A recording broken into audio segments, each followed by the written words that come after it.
Hi, everybody.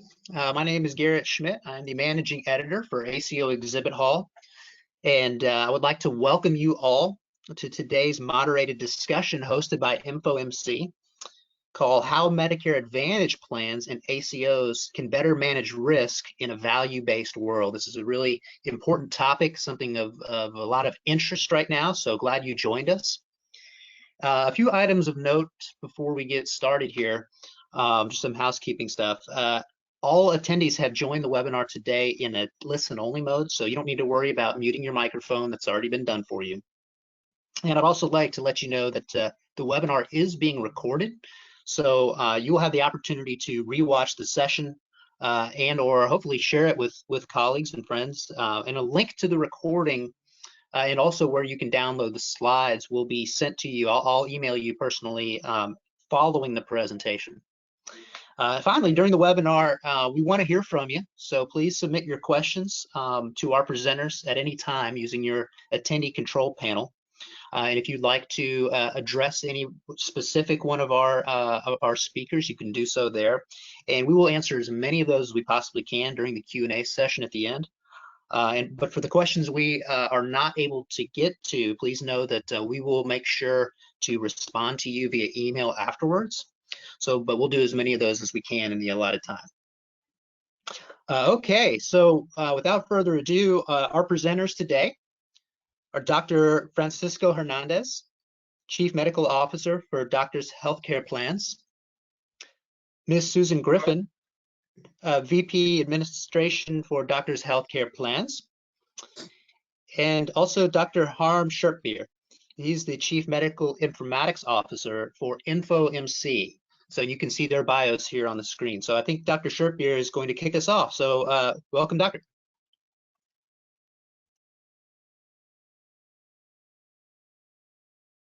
I guess he's muted. Thank you, Garrett.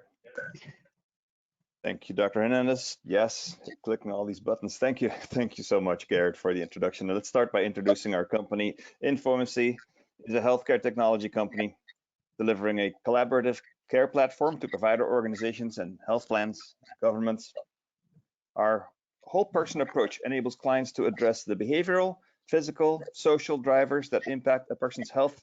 We currently have over 26 million lives on our Incado platform.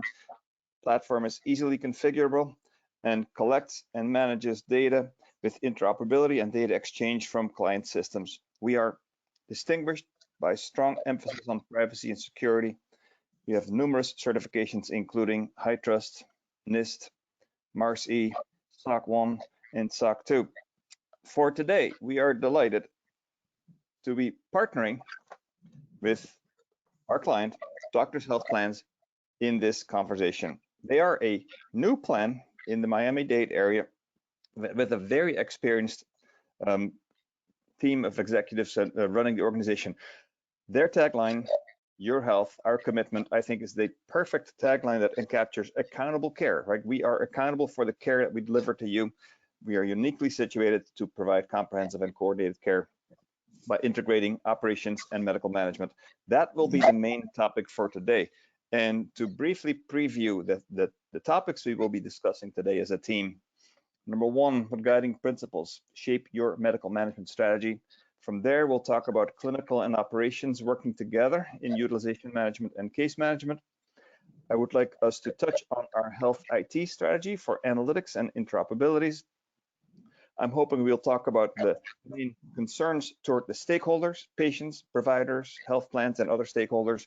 And I would like to end today with a look at the most innovative or unexpected decisions that Medicare Advantage plans may encounter in their success. So this will be the brief outline of our webinar today. Excited to be joining you. And let's start with the first question. So Dr. Hernandez and Ms. Griffin, when you started Doctors Healthcare Plan, what were the guiding principles that you had in mind when you built your medical management strategy? Dr. Hernandez. I don't know if you want to take the first part and then I'll abound on my side, or if you want to do it the other way, but go ahead. And by the way, you're muted. So Dr. Hernandez, are you providing me the opportunity? This is Susan. Yes. Okay. Oh, sorry about that. So, Dr. Sherpier, thank you so much for having us. Doctors Healthcare Plans has truly enjoyed its experience with InfoMC. The product in Cato is what we're using. And so when we started our organization, the guiding principles that we were looking at for medical management strategy really began with the mission statement and the direction from our board of directors and our CEO. And it is understood, you know, as you said, we've been in this for a long time. Any successful organization is looking for strategic leadership. And you'll hear our CEO and all of our key stakeholders within this organization talk about if you take care of the patient, the member, everything else falls into place. So when we first met InfoMC, and I know that you had the slide on there with the social determinants of health, we were looking for that full integration. So it's one thing to have an HMO, an ACO, and just look at clinical health. It's another to have the ability within a system to handle all of those, I call them soft touch points, or if someone's familiar with the patient-centered medical home, those social determinants of health, all of those key elements that are required to have a medical management program and the program description and the system behind it supporting it that will allow for success. So when we're looking at value-based and managing risk, you can only manage your risk if you know where it is, and that's all in structured data. But certainly I would say that was our guiding principle. Take care of the member, take care of the patient. From an operational standpoint as well, everything else will fall into place. And I've had the pleasure of working with Dr. Hernandez now for a few years as we're launching this. And he has always been clinically focused. I'm right next to him or right behind him, operationally focused. And I follow up and try to make his and his team's lives easier with the operational aspect. So Dr. Hernandez. Okay, thank you, Susan. And I actually was muting myself as well.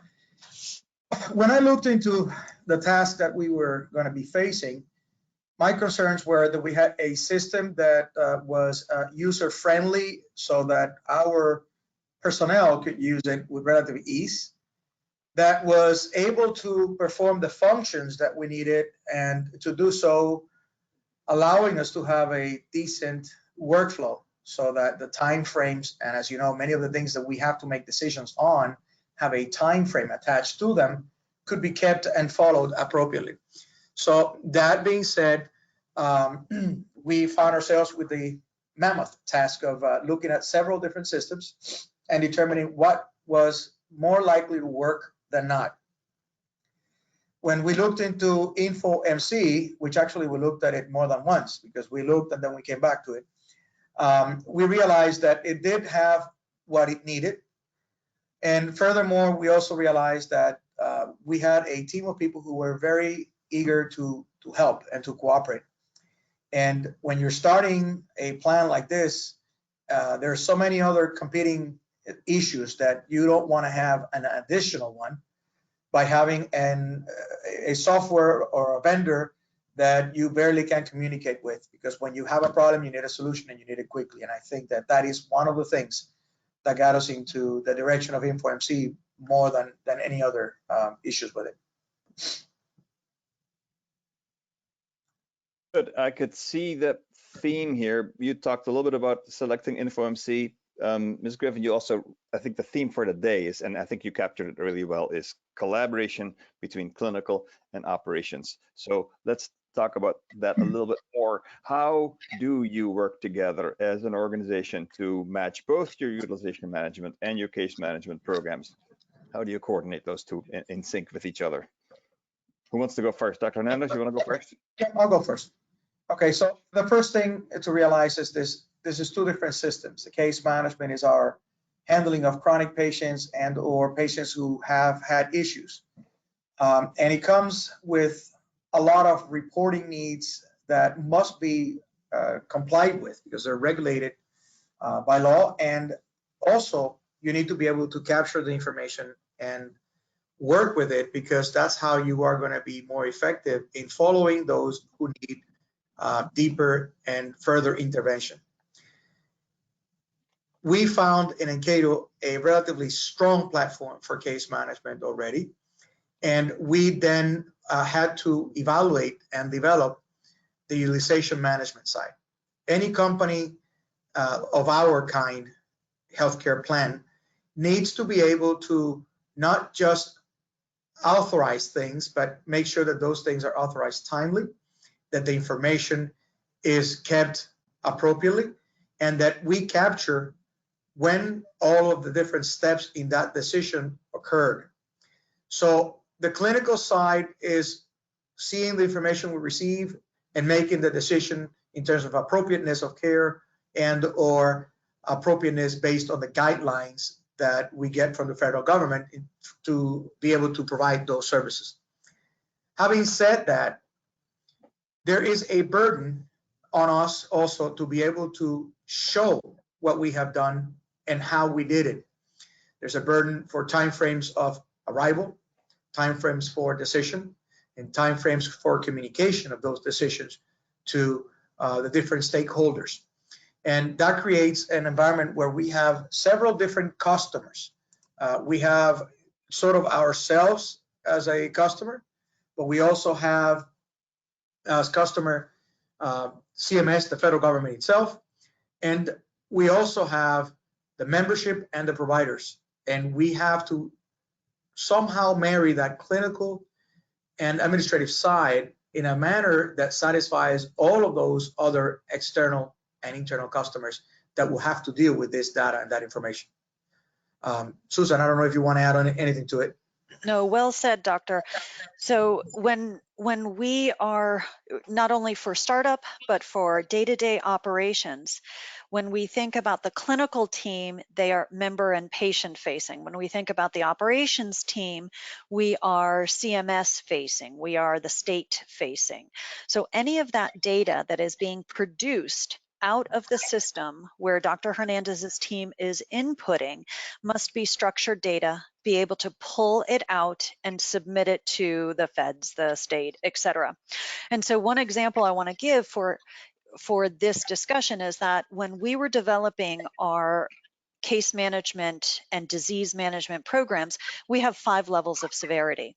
And so unique to this organization, and I'll say this for those that are listening in other states, is that if you have worked in the United States, you may not have worked in Miami-Dade. And I will tell you, Miami-Dade County does have a unique population in that, and I know I'm speaking to folks on the West Coast that have other either minority populations. When you look at risk stratification across age, gender, financial stability, et cetera.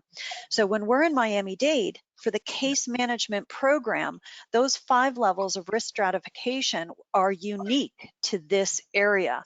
And InfoMC allowed us to take our 5 levels and embed them into the system, such that Dr. Hernandez was our clinical driving source to say, if patient has XYZ or comorbidity, or then this patient will fall into this risk stratification level.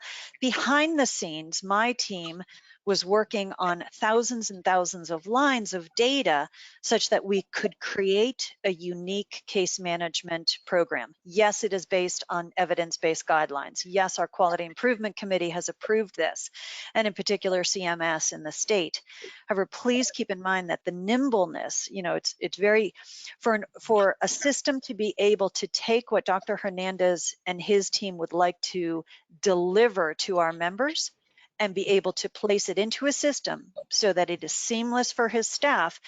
It's many hours of dedicated and detailed work, but InfoMC allowed us to have that unique structuring. I think that's super interesting, and I think the level that how you described both risk stratification and defining subpopulations where you provide case management and care management. Is there an example of a particular disease condition, say diabetes or hypertension or something, where you could say that's why we're targeting that specific population, Dr. Hernandez? Okay, we as we look into this, we have numbers that are different than other areas. Right. Most, for example, of of the insurance companies that have minorities of Hispanic origin have them as a higher risk of diabetes. And I say this because I am myself an endocrinologist, and we have a significant number of Cuban descent Hispanics, and those are supposed to be the lowest risk of diabetes amongst Hispanics, almost comparable to Caucasians. However, because I practice my specialty, I see a lot of diabetics, and they happen to be, because of the city I'm in, mostly Cubans. And so it makes me wonder if those numbers are right, but that's the statistic that we have. But we also have a potpourri of population from other ascendancies, and we have a significant population with diabetes. It is important to address them differently because our linguistic variations on the language are not the same as some other groups, and our dietary habits do not match other Hispanics, and we have to address those differences when we speak to our population. So we chose diabetes as one of our chronic programs because we thought we needed to give them a unique touch, and we also needed to provide a lot of assistance in Spanish because we have a very significant amount of population that are monolingual in Spanish only. Having said that, diabetes in general for the United States is a driver of cost and complications for members and patients, and therefore it makes sense to try to also address them from that point of view. We structured the program inside of the system, and we were able to do that, as well as for congestive heart failure, among others, based on structures that were not present necessarily when we purchased the system, but that we were able to add on and modify in cooperation and conjunction with the team at Encato. Susan, I don't know if in your end you want. Yeah. Before you go, Ms. Griffin, I want to flip us to the next slide because I think that will be a good opportunity for you to further illustrate and build on that. So to make that work, right, to focus your risk stratification and your disease targeting for specific programs for specific subpopulations, that requires an IT strategy. And I'm wondering if you could both comment on your IT strategy, both in the direction of analytics, but also interoperability. How do you tie things together that need to be working together for your program? Ms. Griffin? And so it is a perfect segue over to the IT strategy, because the example I'd like to provide with diabetes is for InfoMC in our organization, we are also using it in our member services platform. And because of that, when we're thinking about interoperability, when the member is on the phone, or your patient is on the phone, they do not, they are afforded the opportunity to have a seamless decision-making process, a seamless information gathering process. And so, for example, in the diabetic population that we do have a chronic special needs plan for diabetes. Further, in our straight MA plan, we have, as Dr. Hernandez said, we have a large portion of our membership right now diabetic. And if, let's just say in the medical management side, a continuous blood glucose monitoring system was approved, well, that probably has already come through our member services department. So that seamless information, whether we have a provider on the phone in medical management or we have a patient on the phone in member services, they can see that same information. And then further, when we're looking at, again, speaking about diabetics, if we need to have, say, the hemoglobin A1C, that all of our data is getting pushed into, as everybody on the phone knows, if you're doing HEDIS right now, HEDIS season obviously is year round at this point in our careers, but we need to have a hemoglobin A1C. How can an organization have that member or provider on the phone and in real time be able to indicate, did you know, provider, that your patient is due for a hemoglobin A1C? On member services, we have an over-the-counter benefit. Oh, I see here, that you're diabetic. Would you like to use your OTC benefit for a glucometer? Things such as that. So when we're looking at IT strategy behind the scenes, we always took the approach of how is the member and or the provider, so those are our clients, we're client facing, how are they going to enjoy the back end work that we have done to make sure that it is seamless. And then this pushes right through, you know, in the state of Florida, there are a handful of states that require accreditation. So our HMO is fully accredited with AAAHC, and part of that is we must be able to produce quality improvement studies, CCIPs. We do data mining for identifying trends and opportunities. And if we look at, for example, the diabetic population, what are those trends showing us? Something from the very simple to the very complex. And because we started with the end in mind, our IT strategy was built in that fashion from an operational standpoint and a clinical standpoint, meeting up so that essentially our members could have the access to good care. There's a whole other story. I'm sure you could have another webinar on patient accountability and getting the patient in to have the test. But our system allows to help remind the patient, remind the provider for testing, for HEDIS data, for just good health outcomes. Dr. Hernandez? Well, and thinking of it from the pure IT strategy, when you start an organization like this and there is a ton of reports that must be generated, you need to be able to get that data together. You need to be able to capture it from day one. And then you need to be able to somehow query that data and put it in an organized fashion, different formats depending on who is receiving that. And in that sense, it is very important to have a system that is interoperable. We also, in our case, for example, we work up our authorizations and then we transfer that into the claim system. So if they don't communicate with each other, obviously that can create significant problems. And I had to look at all those aspects besides the fact that it would work or it wouldn't work. Would it be able to transfer information between one another? Will I be able to then do this in a manner that it will flow? Because just like my department had a certain time to be able to process certain things, the other departments that receive the product of my work also have timeframes of their own and regulations that they must comply of their own, and I have to look at that. In terms of the clinical strategy, one advantage with a system like this is that if there is a case management file, you can look into it, and sometimes they're asking for something for a service in the authorization side, and as we open and we can see on the other side, there is information that will help us in the decision-making process that may have not been directly provided with the request itself. So it is important to have a system that is easy to navigate and is easy to show what you did, because when you get an audit, you need to be able to show what you did. There are systems.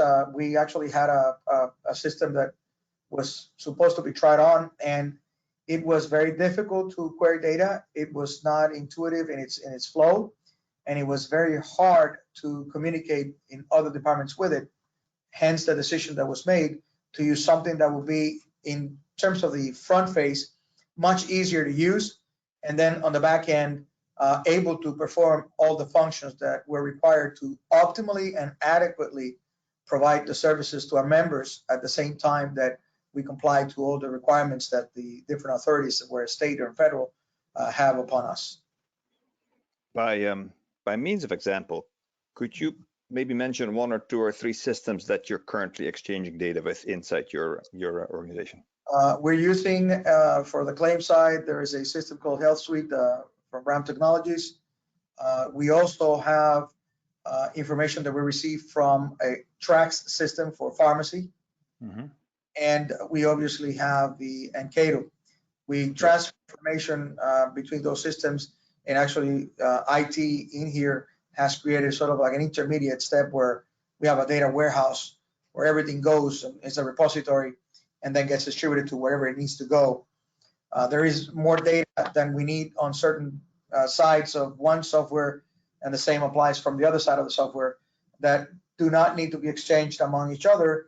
And those things are then designed with IT and in cooperation with, in this case, just because we're talking about Encato itself, with a team from Encato, so that we do the appropriate mapping. So they do assist you in getting those things done. Good. And for the audience on the phone, when Dr. H says Encato, that is the InfoMC care management and utilization management platform. Let's, from there now, you've mentioned this before, Dr. Hernandez, your concern and your focus on the various stakeholders, of course, the patient, but also many of the others. Let's unpack that a little bit more. What are your main concerns in serving each of your various stakeholders? Okay, in terms of the members, who are obviously the first and foremost and most important party in this whole relationship, without them, we don't exist. I mean, that's how I have to see it, is to make sure that they get the services that they need and that they get them in a timely fashion and as appropriately as possible. So they need to understand what services are they receiving, or what services are not being given or approved, and why. And it is very important that we have a system that is able to generate communications that are easily understandable to those members for one or the other. And that requires some letters and forms that may need to be pre-formed in the system, and others that will be modified depending on what information you're transmitting to the member. That was possible within this system. Secondly, we also need to do a similar function for our providers and or the requesters of services, which not always is a patient. Sometimes we get, and in fact, more often than not, we get the request from physicians and or providers. And we need to be certain that we also are able to ingest or receive the information they send us in a way that anyone who needs to work with that file can open and make a decision and or continue the flow of that information to the appropriate departments. And that is something that is also able to be done in the system, and to create a communication to the providers itself with the decision about the services that they requested. So in those two is a matter of time, only because, well, some people are desperate to get a service, some people need to have a service timely. And then on the other end is because we need providers to be able to know what their next step in taking care of our members should be. And in that sense, it's important to be able to communicate fast and appropriately. Yeah. When we look to our internal, because we're having stakeholders internally as well, is to make sure that one department can actually determine at what step is a given request or service at, and that we are able to see the information that was received, or if something is lacking, that we can then sort of like recruit other departments to assist, and they can easily get the information to us as well. Third, and as important, because they decide, I mean, they hold the pen by the handle, the authorities, we need to be able to show them what we did, and we need to be able to extract that data and give them the reports that show that what we did was done in the right time frames that they have given us, and with the right documentation steps that they require of us. So there's several different stakeholders in here, and our concerns at the beginning were to make sure that we had a system that was able to capture all of that. The prior system that we were looking into was not able to perform all of the different customer areas in a complete manner, and therefore we decided to change directions. Yes, so that's great. Susan, I think as an operations person, you will have a very additional perspective on stakeholder relationships and experience. Yes. I think this is why Dr. Hernandez and I work well together, because he did an excellent job of one portion of this equation, absolutely. And then the other side to this, okay, so we're looking at managing risk in a value-based environment, and when we're managing risk, I mean, the last point is really what I wanted to expound upon. So those other outside entities, if we're not providing correct, accurate, and timely data, there are serious consequences. So for example, we have a contract with CMS, for example, but we are required to submit certain data, RAPs, EDPS. Some of your other MA plans will know exactly what I'm talking about, but actual encounter data, et cetera. But further, we just went through the bid process. Anybody who's an MA plan on the line knows that on June 1st, we closed out our bid. We use data directly out of our InfoMC product in Cato to help with that bid process. Where are we looking to allocate those dollars? It's one to get it out of our claim system. It's another to have it out of our medical management system. The next is with our state. You know, we're a licensed HMO. So in our state, it's called the Office of Insurance Regulation. In other states, it would be your Department of Insurance. If you're filling out, you know, I'm going to date myself for any of the finance people on the line. If you have your orange blanks or your NAIC documents, you've got medical loss ratio. Well, claims need to be able to bump up against the medical management side of it. So when we're talking about a stakeholder experience, how accurate is our data? It must be 100% accurate. So when we process a claim, whether it's pay, pen, deny, we may need a clinical record and those clinical notes out of our medical management system, you know, to determine the status of that claim. And then I'll always say, you know, most states have a Department of Health. Here in the state of Florida, we have the Agency for Healthcare Administration. They work similarly. And because Cato was so, again, flexible for us, we created, in conjunction with your team, I've got to give credit to your team, we had a grievance reporting system, and that feeds to CMS as well as the state. And because of the flexibility in there, we were able to have a system that could produce both reports. So for CMS, there were certain categories and criteria that we must hit. And for the state, they had different categories that we must be able to report on. InfoMC was allowing us to combine those two, keep them separate for reporting purposes, but combine those two as the user, our member services rep, was taking in that grievance reporting. And then, you know, I'll always say one of our key stakeholders in a for-profit organization truly is your governing body. Can we produce the data that is digestible for our governing body so that we can paint a picture and add color to our day-to-day operations such that the board of directors really can make those good strategic decisions? And then one other piece I wanted to add on from the previous discussion when we were talking about, you know, structured data moving in and out, we have the ability, you know, Dr. Hernandez talked about tracks and a few other systems that we have here. And one clear example of that is when we as an HMO have our conversations, and I'm talking about IT conversations, we receive enrollment data. So on this enrollment data, it will tell us a member, for example, is a transplant recipient, let's say. And there's something called an ABI file, ABII. So again, for anybody who knows these CMS acronyms, we're crazy for them.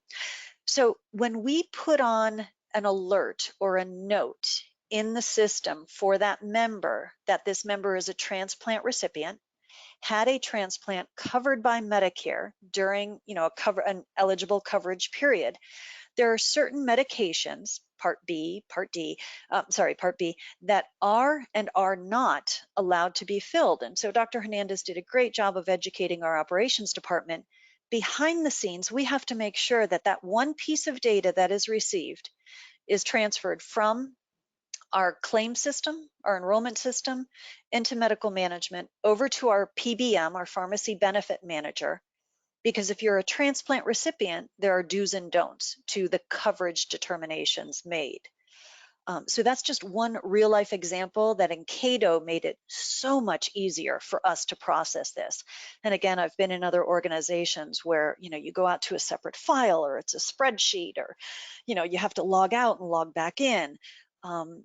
It was a delight to see that the interoperability of all of our systems, you know, without sounding trite, in Cato really is the core for us. So we can take in the structured data, it can push out the structured data, because at the end of the day, we're managing this risk. It's financial, you know, so that one, we can answer to our governing body, and two, it's clinical, so we have good patient outcomes. That's really a true value-based organization. Both of you, great perspective on stakeholders. And I think you've covered inside stakeholders and outside stakeholders, upstream and downstream. I really like how you tied it all together. I have one final big question for you, probably the most important question in going through your experience of creating a new Medicare Advantage plan and growing it rapidly. When you think back about the decisions you made together in the past 2 years, what was the most innovative or unexpected decision that you made that turned out to be very critical to your success as an organization? And with that question, that will be the end of our question and answer session. And then hopefully we'll open it up to our audience for some more questions. But I'm very curious to see what was something unexpected that you encountered and that was critical to the success for doctors' healthcare plans. Susan, you want to take it first? Sure, because mine is going to sound elementary, but it was unexpected. And so for anybody in the operations side, hopefully you can appreciate this. We do so many complex and very high level, clinical decision making, and boy, we are creative, and we just talked about how great these systems are, how they work together. One of the unexpected and critical to our success solutions, nobody laugh, that we can do batch letters. And so I say this because if you were to speak to me 3 years ago as we were launching this, I would say, well, of course we want to send a letter one at a time, and we want to send a letter batching. Believe it or not, many organizations, many systems cannot batch letters. So when you talk about managing risk, we also have to talk about managing time. So when we have an FTE printing out a letter, and we have a fulfillment department within our organization as well.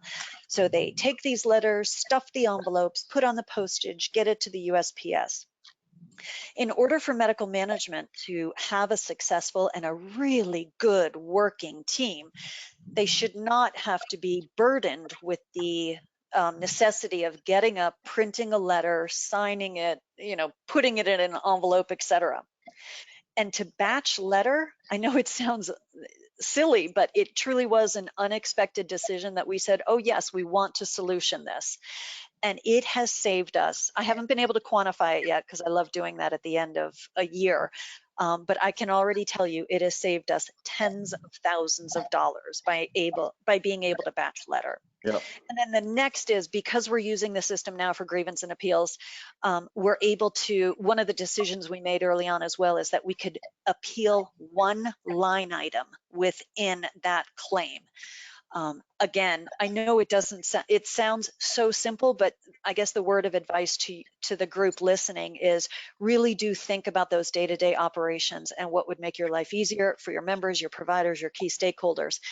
And I would have never thought that I would talk about batch letters as an unexpected, wonderful decision. A great example, Susan, because I think we tend to be focused on high tech, right? On fancy high tech solutions, but I think it's very important for you to also highlight that sometimes there's a low-tech element that you really need, and therefore I think your example is great. Yeah, and we could not have done it without the high tech within Cato. I think that's the point of it, is something as simple as I want to do a batch letter, we could not have gotten it done without this system. So anyway. Good. Dr. Hernandez, what is your example of something unexpected that you came across? Well, I'll tell you what's unexpected. I mean, and I had not been involved with a startup this early in the process. I had been with another startup a little bit further down the line, I would say probably a few months from today, essentially backwards, but not almost 2 years like when I joined in. Having said that, when I was brought in and I looked at the system that they had initially chosen, and they needed my input to make the final decision for utilization management, it was a nightmare for me to try to do it with that system. And when we spoke to Cato and InfoMC, and we made all the decisions that we made, what is the one thing that was unexpected? And it was crucial. I think it was the decision to go in that direction, which we finalized the details, I think it was December. And come January the 1st, we're already working live with this new program, which is, I think, a feat in itself. I mean, to try to get something done within weeks, to be able to begin, essentially to explode, to launch the rocket without having really tested it in depth before, it takes a real team effort. And that's I think, very crucial to our success, and I think to the success of Enqueto as well, in terms of they being able to say that they can do it because they actually shown they did it.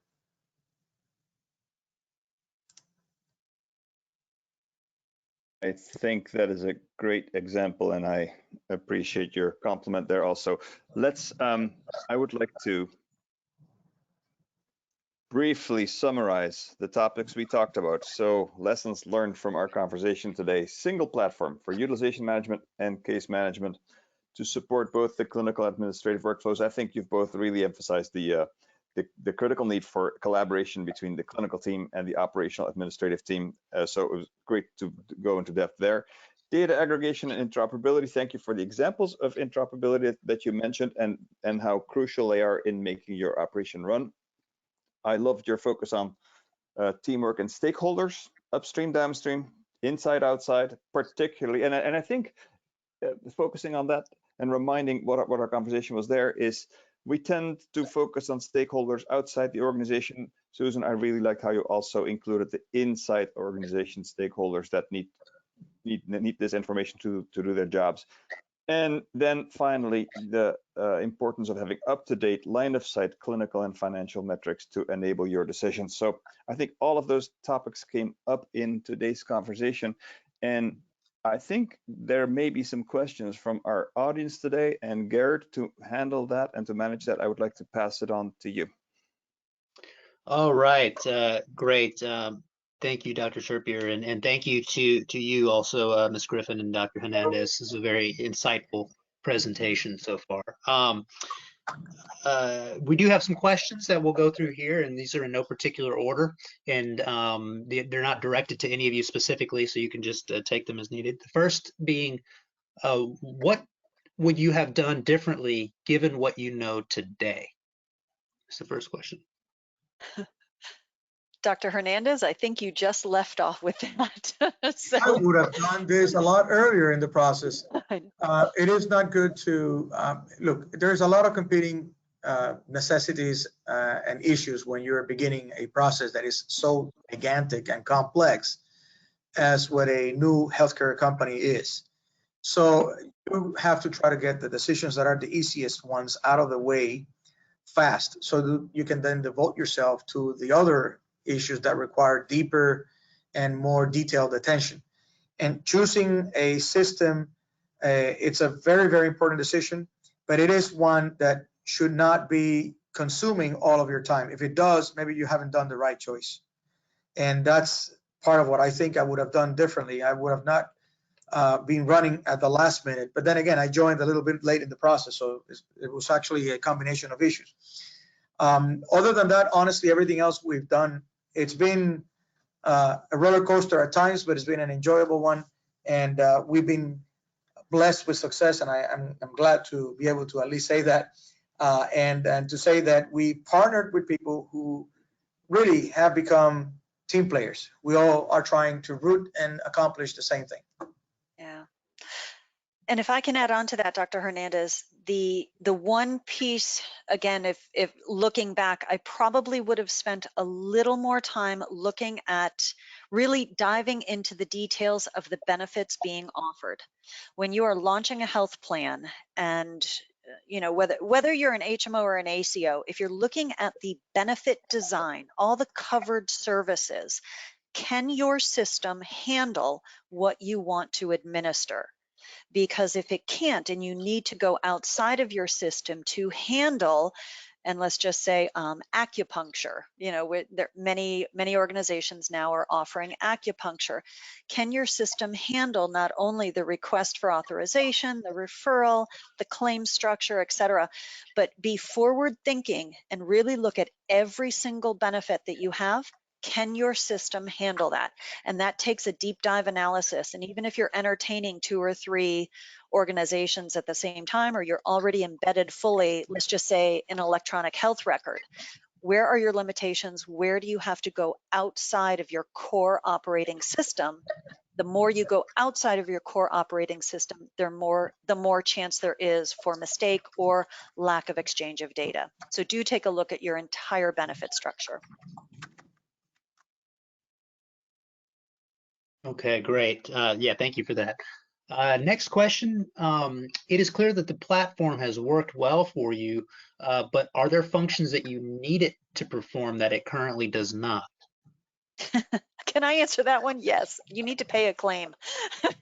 So I've been saying this to Encato, go learn how to pay a claim and then I'd be happy. But no, for what we engaged InfoMC to perform, they have actually done more than what we expected. There is a new release coming out. I know that we want to enhance, and truly, if this is a call to action, I know I want to enhance the dashboard so that member services can see on a real-time basis if that member has received all of the services to meet the HEDIS cut points, our STARS cut points. So I would say that would be one enhancement I'd want to see. That is an integration. Certainly InfoMC has it, but I want to see more of it. That's all. Okay, thank you. Okay, moving along to the next question. We're a new Med Advantage plan, and we're looking at medical management platforms. How did you decide what was the best solution for doctors? What set them apart? So one thing I want to bring up, and Dr. Hernandez, I'll let you speak after me. One thing, if you're a new Medicare Advantage plan and you're setting this out for an RFP, a request for proposal, do take into consideration things such as what Dr. Hernandez said. When our organization made the decision to go with InfoMC, it was unfortunately a bit delayed just based on other circumstances.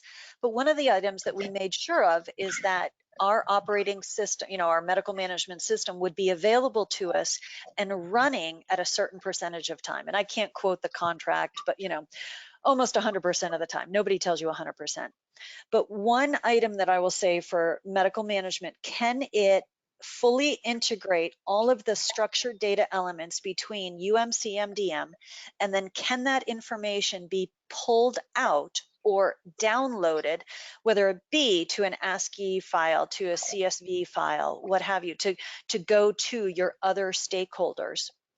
And then when we look at the downtime of an organization and the guarantees that are in that RFP, Dr. Hernandez talked about it, but I'm not kidding. InfoMC, our organization is open 365 days a year. We are here 7 days a week.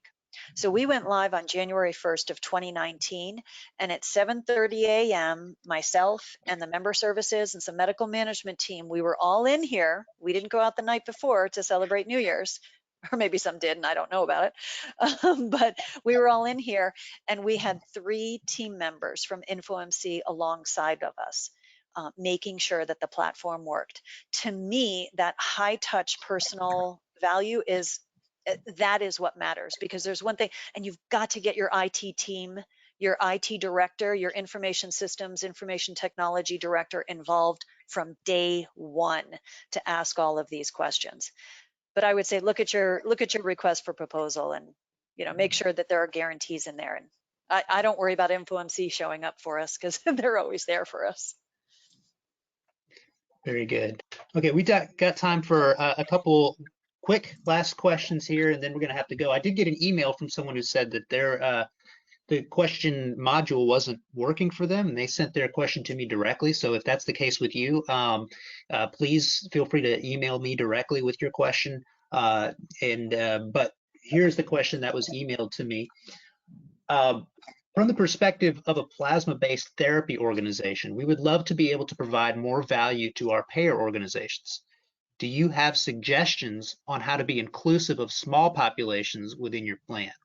For rare disease management, does this data system give you more line of sight to how managing small populations can have an impact? Dr. Hernandez, you want me to take this one? Well, let me actually answer a little bit about this. We've handled subpopulations in the modules for care management. Now, do we handle particularly rare conditions? Do we have a specific handling for this particular patients? No, they would just fall into the higher risk, and they will be handled then through the other side of case management. That is not the chronic disease case management. The system is elastic, that you can change things in it, and the team is willing to work with you. You tell them what it is that you need, and if there is a way to accomplish that, they will try it for you. Now, can I promise you they're going to do, a 0.01% scenario and do it flawlessly? I don't know, because we haven't faced that ourselves. But in terms of being able to tailor the system to your needs, that has been a possibility. And again, when you have special needs programs, and that's where you treat chronic conditions and or special populations, it does need to be a flexible system. Whatever they come up with out of the can is usually not quite what you need. It may not be far off, or it could be really far off, but it's not necessarily going to be that way. So you need all the opportunity to go back and forth until it ends up where you wanted it to be. I mean, I think that's the best I can answer that question, given that our experience is not exactly on that particular type of field. Yeah. So, and outside of our Medicare Advantage plan, it just so happens, if you saw the bio, I was a consultant for a few years, but please know that I'm presuming that the plasma organization is dealing with platelet-rich plasma injections, and I'm going to go forward with the answer based on, for example, a PRP based health facility. So if you take a look at all of the PRP that is being used today, whether it be for orthopedics, aesthetics, pain, etc., when you're doing the PRP and you look at an InfoMC in this medical management system, you would be looking at from time of pulling out the blood, spinning it down, pulling out the Buffy coat, looking at the, if you have the ability to look at the millions, I'm sure you don't, but all of that can be documented in the medical management system. And if you're keeping up with what's going on in Washington, D.C., you know it has to be same day utilization. It's minimally manipulated for PRP. The Encato system has locations, which we as a Medicare Advantage plan didn't use because we do not provide that exact service, but I have seen it in there when we were programming it, that you could have, for example, I always encourage organizations to do a timeout. Why are we here? We're about to pull out this blood, inject it in your knee or your face or what have you. But if you're specific to plasma, know that the medical management platform will work. And then what you would want to look at is the case management program, because again, if we were to take orthopedics, is it 1 injection, 3 injections? Is it your level of sports activity? Is it aging? In the Medicare Advantage space, we are looking at some of those alternative medicines. And we know that some of our primary care physicians right now are using it in order to, help that Medicare Advantage patient have a better lifestyle, let's say, before they go to full injections. But if you're looking at straight plasma, there are components within this system. It will then not only give you a health outcome, you can use it for treatment, for case management, your health outcomes, and then of course I'm always going to encourage that you look at the studies. What was best? Do you do those 3 injections a week apart, 10 days apart? Because we're talking about the Wild West now with PRP, even though it's been around for so many years. It's been around for about 20 years. It's really just getting notoriety though in the past 5 years. So long answer to yes, it can be used in a plasma atmosphere. Okay, very good. Unfortunately, we are out of time for questions. We do have more that came in, and thank you. And continue, please, if you have one, go ahead and send it. We will get it, and we will answer you via email as we're wrapping up here. Wanted to turn your attention here as we wrap up to the InfoMC virtual exhibit booth on ACOexhibithall.com. And this is where you can go and connect with their team and learn more about them and what they're doing. So encourage you to come over and take a look at the InfoMC booth there. And then I'm putting right now in the chat a link and this link goes to a live demo to register for a live demo that's coming up on June the 23rd of Encato, and it's at 1 p.m. Eastern. So again, that link is listed here on the slide, but I also put it into the chat. If you would like to participate in that, we encourage you to do so. So that is the conclusion of today's session. On this last slide, we would like to encourage you, if you have any information that you would like to request, or if you would like to get in touch with Dr. Sherpier or the InfoMC team, please reach out. Their contact information is here on the screen, and we'll leave this up for just a couple minutes here as we wrap up, so that if you want to copy this or take a screenshot, you can. Thank you so much for attending today. This was a very informative session, and hope you found the presentation informative and helpful, and hope that you have a great rest of your day. So thank you for coming. Stay safe.